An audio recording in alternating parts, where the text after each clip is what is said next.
All right, so we're back. It's two dads, six daughters. Our show, we're two fathers with three daughters each. Do the math. Two Yes. dads, six daughters. Myself Man, and my brother from another mother, Marc Clarke. What's up, that's a lot man? of kids, man. That's a Damn. lot of kids, man. That's and all daughters. Man, Sheesh. I knew this dude I used to work with back before when I was a teenager, and he had five daughters. Jeez. And I heard someone ask him one time, man, how you doing that, man? He says, you pray a lot. Man. But So five daughters. I don't know what would be worse, five daughters or five sons. I take the five daughters just because Well, the it's because activity level. but we know daughters. We don't know Yeah. sons. Yeah. Yeah. You know what I'm Son. saying? Yeah. I mean, I would like a son though, but Yeah. hey, 5 years ago, was it five? Almost 6 years ago, I had my grandson for the summer. That was different, man. man, That that's was been 6 years. yeah. Well, he's gonna be 11 in December. Sheesh. Wow. Yeah, yeah. And my grandson, my newest grandson, is going on a month old, I think, Go ahead, and, Pappy. and gained a pound. Go So ahead, Pappy. we call him Papi, and we call my older grandson Papito. So that's from my mother. My mother does that, so kind of caught on. So one of those things. So Olivia, your goddaughter, my 18-year-old, her and her roommate at college, they decided to have a party, Okay. right, at their dorm. So me, you know how I am. I'm thinking, what if someone slipped something, a Mickey in their drink next time? Because my brother-in-law, may he rest in peace, told me one time that he was at a club dancing and he put his drink down, and when he got through dancing, he went drank it, picked up his drink and drank it again. Next thing you knew, he woke up 3 days later butt naked in a van with a bunch of other people. This is what he told me. So I'm thinking, in my head, I know where someone slips her something in. I mean, she don't drink alcohol, obviously, but I mean, I'm just like, what happens, and all this kind of stuff like this. Well, they had pasta and wings and pizza and soda and chips and popcorn, and two guys showed up, and that was it. And the two guys ate up the food, and then they broke wide, man. They left. So they got used for the food. Hey, well, it could have been worse, man. Yeah, well, I got somebody hunting them down right now. Oh, I'm getting $6.95 each. But yeah, it could have been a lot worse. So Man, they had a grown person party. That sounds like one of Tony Scott's parties. Learn from you. So they had this idea, man, and I don't know, but did it turn out the way they wanted to? No, it didn't. And then they actually got in her roommate's car and they went driving around and stuff like that, and late at night and stuff. And I was like, Oh man. right. Well, What she doesn't know is I use the Find My Friends app, so I knew where they were and stuff. Shh, don't say nothing though. You know me, man. Hilarious. So yesterday, Olivia got recognized again for this. She got this scholarship, this $100,000 scholarship that we've been riding on cloud nine about since she got it. And they actually had her in a few weeks ago, and they shot a video. They did a video, Mm-hmm. and we'll have to get the Godfather Mark a copy of this because, Yes, man, she looked great. And the wife was on there, and they talked to her, and it's a great video, and it was like a little reception for her. Mm. They had all these big wigs from the university there, and they were all coming up to her and saying that congratulations, and you were great, and your future's bright, and all this kind of stuff like that. And she's eating up the attention because who wouldn't, That's But amazing, man. You just got $100,000 scholar. That's just amazing. So it's proud of her, crazy. man. Oh man, you have no Sign me idea. up, man. I'm on board this ship. We are going somewhere. So, Man, go ahead, girl. but let's talk about Halloween and your girls, man. How'd that go? Oh man, well Sydney had dance class, so the first two or the little two, well actually it was a split up when I think about it. The baby was with mom because my middle child Skylar went to a girlfriend's house, Mm-hmm. and then Sydney had dance, so they all dressed up, but they all had all three different things going on. Right. So it always ends up being complex at our household, Yeah. and we tried to use that old don't you want to be with your family instead of being no. No. So and we tried to pull that out. Yeah. It didn't work. Well, And each year, one or two of them have parties to possibly go to. Now, Skylar's friend, they had a great idea.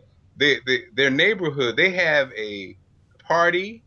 They do haunted house in their backyard. So a neighborhood haunted house. So the kids who come through get to go to the haunted house, get the candy, and there's a party. I'm like, then they all go trick or treating. I'm like, Oh, that's a great idea. that is a great idea. Yeah. Yeah. And then, like I said, Sydney, I give it to Sydney because, Olivia was a dancer. The dance practice don't stop, baby. So, yes, it's Halloween, but I'll see you at 9 o'clock. Yeah. And so she got out at like 8:30. By the time she got her stuff on, it was like 9:10. It was like 2 homes left with a light on. Damn. And you try to, like, as a parent, it's okay, it's all right, baby. I know it's like, oh, that sucks, man. You got like 4 candy bars. Man, I saw a picture of Sydney, your oldest. Wow. It's crazy. Wow. When did that happen, man? Man, last summer. It's so funny. Dad is Dad's always, we always are fighting for attention. But then we always have something that kind of makes it look crazy. So when I did the juice thing, I guess a year and a half ago, I think I credit that for setting the tone of like health and fitness in the household. Mm-hmm. Sydney, as a young girl who takes ballet, she wanted to make some changes physically. So she also started tracking. Her and Allison started tracking. And so I think of the combination of, the age and her activity level and the fact that she started monitoring what she ate, man, she dropped down, man. She transformed her body, man. I transformed my body, then transformed it back like a transformer. you did a Luther, man. I turned into it. Allison I was like, do you like Big Mark or Little Mark? She's like, I like Little Mark. I'm like, all right, great. But Sydney maintained and she's got control of her thing. That's incredible discipline for a 12-year-old. And it's a fine line too, because you read about all the eating disorders and stuff. Yeah. But I like Sydney's attitude because she's kind of systematic. She's the all A kind of organized kid who's kind of just can put it in perspective. So, she looks great. And again, how the dancing thing is. They dance their butts off all the time. All the time, even around the house. They were spinning, and she's on point now. The other day, man, I had to give her some Ray Lewis courage points. She's on point now, which they're on their toe, and she forgot her toe pad, so she rubbed the front of her big toe raw, and it was bleeding in class. So she's in tears, dancing on that toe because she could not dance. You can't say, oh, I forgot my toe pad today. Yeah. And I mean, you're 12, and I was just like in the car. I was driving, but I was like, oh, that's too bad, baby. Good job. I couldn't let her know. But, I felt like, sometimes I want to be more lovey-dovey, but that the dad thing kicks in, and I'm kind of almost like treated like she's playing football or something like. Shake it off! Shake it off! Yeah, so. Yeah. Maria told me today, because I picked her up from tennis, and she told me today that she got apparently last night she slipped in the shower and hit her head. I didn't know this. My wife knew about it, and she tended to her, but I didn't know. And then at tennis today, she got whacked in the eye with the ball, and then she fell on her wrist that she broke over the summer. Oh my goodness. So I said, "Are you okay?" And I was like you, but I said, "Are you okay?" And she was like, "Yeah, I'm okay." And then the tough thing kicked in and stuff like, you gotta shake it off, man. You gotta get, you all right? You gonna be all right? She goes, yeah, I'll be okay. I said, all right. So then the party's like, oh, you're such a jerk. Why didn't I see my father-in-law babies? He loves, like, he really babies Allison. He always has. And I feel bad because for some reason I don't. I'm kind of more, I'm there when something jumps off. I got you. I'm like the medic. But I kind of do have when it comes to stuff like that, I do kind of have a Bob Kersey in me where. Well, yeah, but see, that's your perspective. You see, and there may be some truth to that, but there also may be a balance that you're not aware of where you do, babe. So yeah, it's hard to read yourself sometimes. So Richie Incognito, who played for the Rams here in St. Louis, is with the Miami Dolphins now. I guess he's never going to play for the Dolphins again. I don't know about that. That's what they were saying over the weekend. Jonathan Martin is an offensive lineman with the Miami Dolphins, and apparently he had been bullied by Richie Incognito. Now, we're talking about professional football. We're talking about grown men. Yeah. Huge men. Huge men. 6'5", 330. Jonathan Martin apparently had to seek some sort of therapy because of the bullying. But on the other hand, it came out today, and I don't know if this is true or not, but some were saying that he played those voicemails where Richie called him a half N-word and all this kind of stuff like this, and laughed about it. Yeah. Now, I don't know. I mean, we've talked about bullying on Two Dads, Six Daughters regarding our children. But what about when your grown child is being bullied? Well, obviously you can't step in. No. Well, I think we're getting more and more of the stories coming out. Like I read the Miami Herald article just a few minutes ago, and it was saying that in fact they were close friends, thick as thieves. That even on that call, he says all that, and then he's like, "Call me." It was like, kind of a and also I read another article, and it was saying, and I thought about us actually, because I think we've talked about this, kind of a class socialization thing where Martin's parents both went to Harvard. He was offered a scholarship to Harvard. He went to a prep school, expensive prep school. He goes to Stanford, and so his high school coach said he wasn't used to being around those kind of guys. Florida State, Alabama, Tennessee, you know what I mean? Yeah. He was basically almost a more refined type person. Pass the potatoes, please. One of those. which, on one hand, probably you and I being guys and being from the tough streets of small town America, there's a party when you first heard the story, it's like, man, you got to man up, especially when it came to the money part. It's one thing if you're scared that you're gonna get your butt beat or get your ass whipped, as I wanted to say, is one thing. But to get to the point where you're giving somebody money, that's ridiculous. You got to stand up. As a grown man, you got to stand up. Because if you don't, what are you going to do? That's probably my initial reaction. Yeah, because that's not his world, though, like you said. And that's the other part. So you're right. So, but now, see, the piece is starting to mess me up is, okay, you're saying that in fact they were pretty close. And in fact, it said anytime he went out, an article said anytime Martin went out, he went out with him. When he was, and be laughing and whatever. So it's a whole bunch of mixed signals there. And I don't know, but at the end of the day, like you said, I think as a parent, the first rule is you got to stand up to the bully. So I don't think you can not stand up for yourself, no matter how frightened you are. What's your take on that? You know what? I feel bad for Jonathan Martin, especially when I read what the voicemail said, and I feel bad for him because so something about him, he wasn't prepared for the NFL. He might have been physically, but mentally he was not prepared. How do you do that though? I don't know. I don't have an answer for that. I'm not sure. I'm not sure how that goes. Ricky Williams says, we're all bullies in the NFL. That's what we're taught to do, is be a bully. We're trying to bully the ball out of them and trying to bully our way into the end zone. So we're all bullies. And it kind of happens in high school. I mean, that's the part that's the only part that's the question mark is that's a part of your intestinal fortitude is a big part of that whole game. Yeah. Yeah. Well, the sport though of football, the foundation of it is intimidation and aggression. Yeah, Ray Lewis said it best. He said, in order to succeed in this game, you have to want to dominate another man. Yeah. If you don't want to dominate another man, it's not a game for you. But at the same time, you don't expect to be dominated and intimidated by a teammate.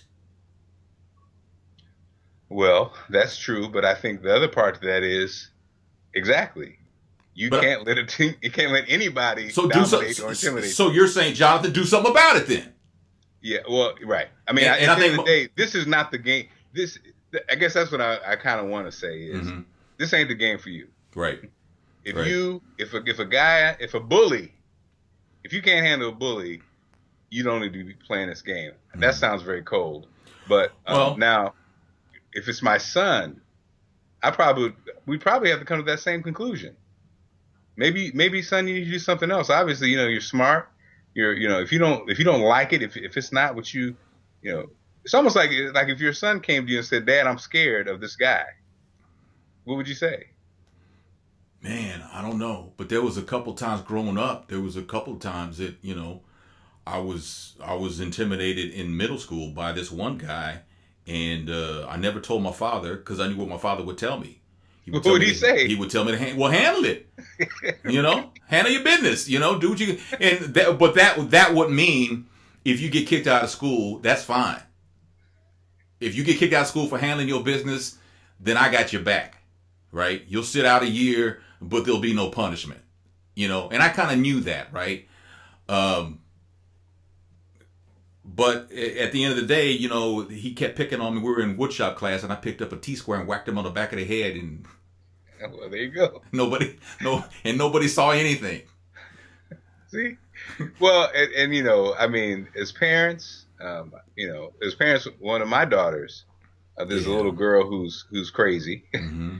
and she told me about it, and I actually talked to a friend who knows, and of course, the little girl's going through something, and my daughter has an rational or rational anxiety about this little girl. This little girl keeps pulling scissors out and like pulling them on kids, and she just went to the office again today for it.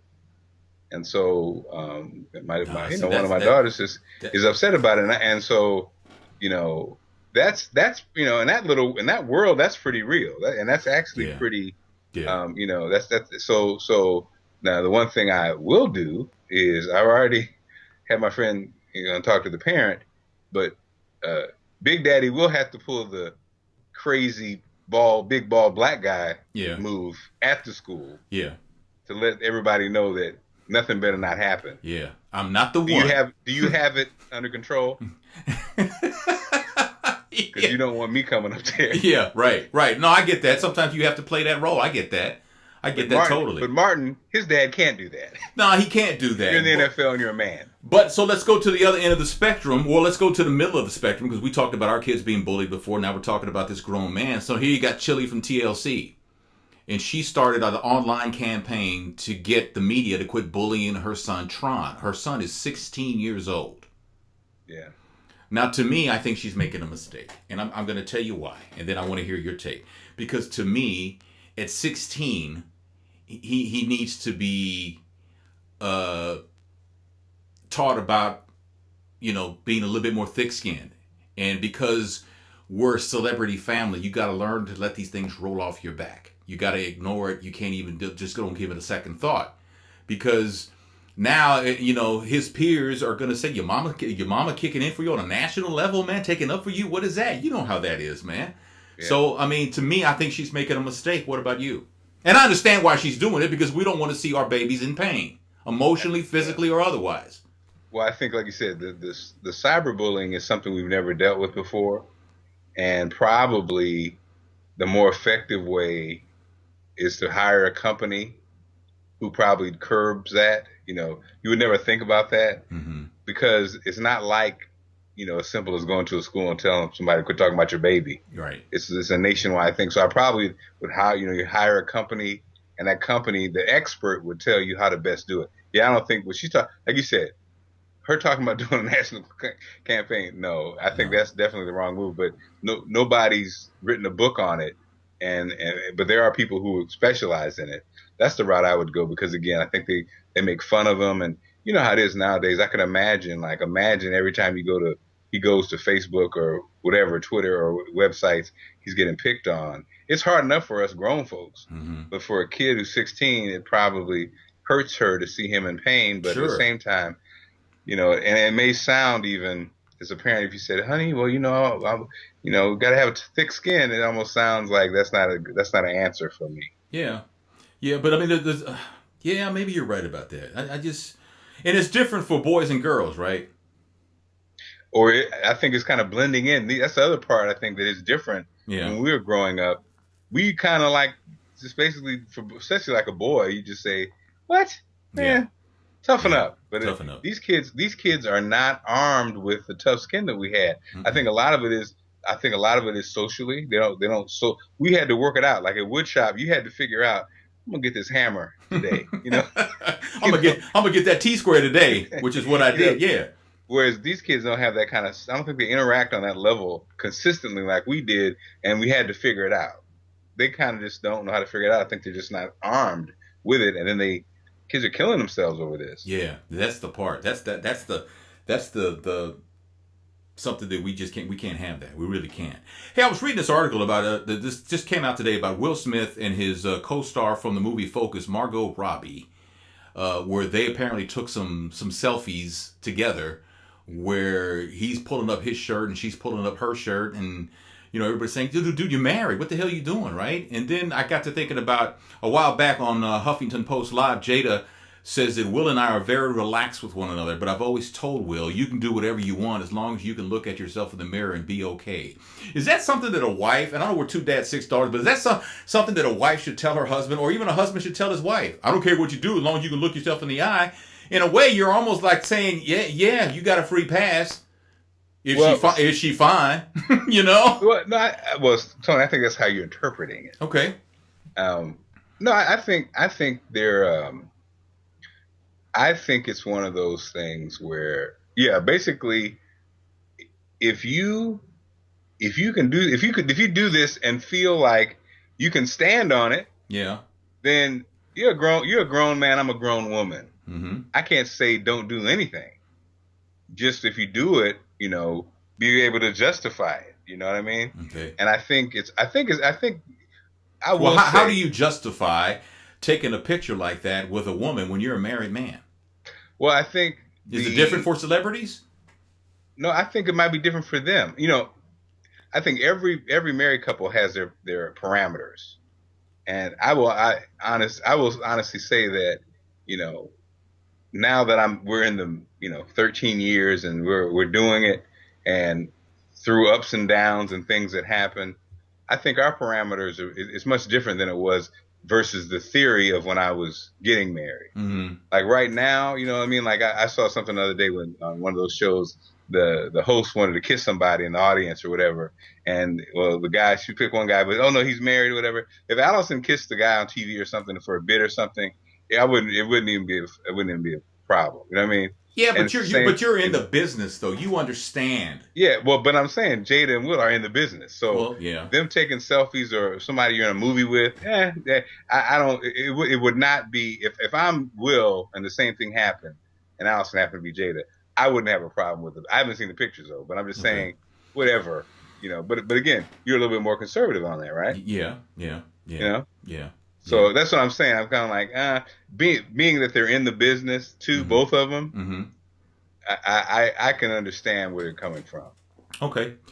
We got a letter. We take emails, people looking for advice from 2 dads with 6 daughters.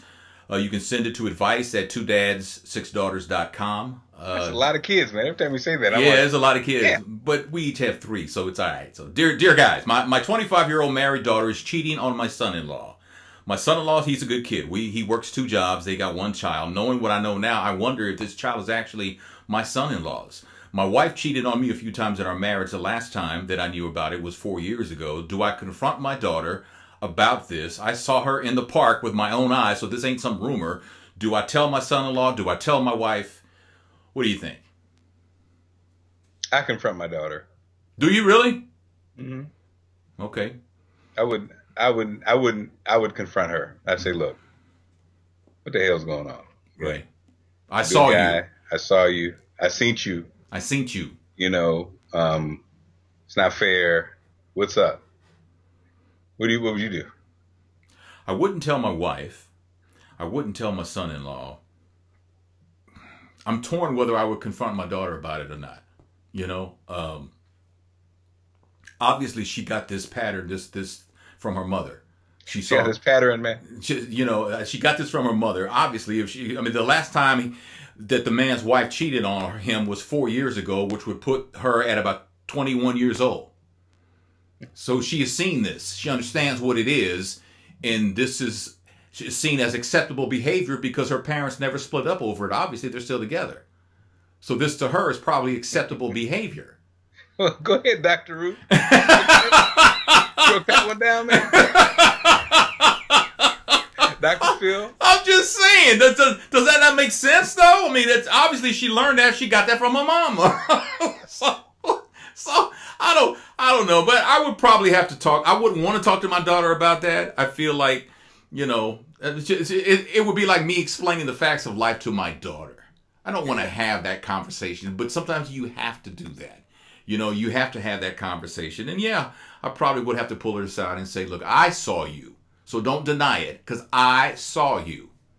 Now you need to tell me honestly, is this child Ricky's? You know what I'm saying? Ricky not the daddy. Ricky's not the daddy, huh? See, I would want some answers. And if it continued, I guess I would have to say, if you don't end this, I'm gonna tell him. I probably wouldn't tell him. I probably wouldn't, but I got to put that threat out there, man. This has to end, right? Yeah, I think, well, see, you got a whole plan. I probably would at least say, what's up? What's going on? And let her explain what's going on. Mm-hmm. And then, like you said, based on if she's still lying to me and stuff, I'd just be like, all right, look. Yeah. Because, right, if she's in denial, like you saw it and you did this whole thing and she's still lying and your mama cheated too. Yeah. I'll get rid of all y'all. Well, there you go. So, man, that's got to be tough, though, man. Your wife cheated on you. Now you see your grown daughter cheating on her husband, and you know where she got it from. You know where she got it from, but he has to take blame for it too because he let it happen. Obviously he wanted to keep his family together, and you can't begrudge a man for that. Yeah. But at the same time, your daughter saw that as acceptable behavior because you didn't do anything about it. But Tony, you're assuming that's a big assumption. You assume that he let his daughter know about her mom's freewheeling ways. Come on, man. You're 21 years old, and you don't see the signs that your dad and your mama's cheating on your dad. You don't see the sign, man. Come on, man. You never know. You got to give these kids credit, man. They understand a lot more than we did back in the day. Damn, you painted dad as a damn sucker. No, I mean, well, If it walks like a sucker and talks like what would you have done? Would you just roll out? Because your wife, you've been married forever. She's 21 4 years ago, so you've been married at least 15 years, 16 years. Would you roll out because of that? Well, I will say this: I probably wouldn't have rolled out the first time, right? But we take it different than women do. Women are so strong when it comes to that. When we realize that our significant other's cheating on us, death is on the table. It always has. We read about it all the time. Yes, which is interesting. So we take it differently, and that's not a good thing because we just and I think it has to do more of somebody done ran up inside my wife. and that's a tough one, man. That's a hard one. No pun intended. I'm just saying. we have ownership. We try to own something, like we own something. Well, I mean, and we just don't take it well. We don't take it well. We never have, man. We never have. Right? Like O.J. Simpson, right? It was a juice. Remember OJ, man? You gonna pull up OJ? This was a juice. Remember when was that Orange Juice Jones did that at the end of this? This was a juice. Oh man, you're killing me. All right, man. We'll leave it right there, man. It's about that time. So, Marc Clarke has his own app, and if you're interested in downloading it for free, we'll put a link in the show notes down below. But it's available for iOS. It's available for Android. It's available for Windows. It's available for BlackBerry. BlackBerry? Isn't it BlackBerry? Is BlackBerry on the list? Yeah. Well, yeah. Okay. Wow. All right. Well, so it's that, and of course, Marc also has his own iHeartRadio channel where he does some pretty interesting things and talks about some things that are pretty interesting. If you want to check it out, you just go to iHeartRadio and just search Marc Clarke or On the Mark, actually. So there you go. So give us a thumbs up if you don't mind. Subscribing makes us engaged in some countries. That's right. Subscribe to us. Subscribe to us. We'll support you. We'll give you a dowry if you there you go. subscribe. Yeah. A cow could be yours. An ox could and be there's yours. There's some other videos for you to check out right here. Some other episodes of Two Dads, Six Daughters, and our very popular show we do with Troy Johnson called Men on Scandal. So you can see that too About to blow up. at your leisure. So thanks again for watching Two Dads, Six Daughters. We'll see you next week, man. Peace out, Brooklyn. I don't know why I say that. I just like the way it sounds.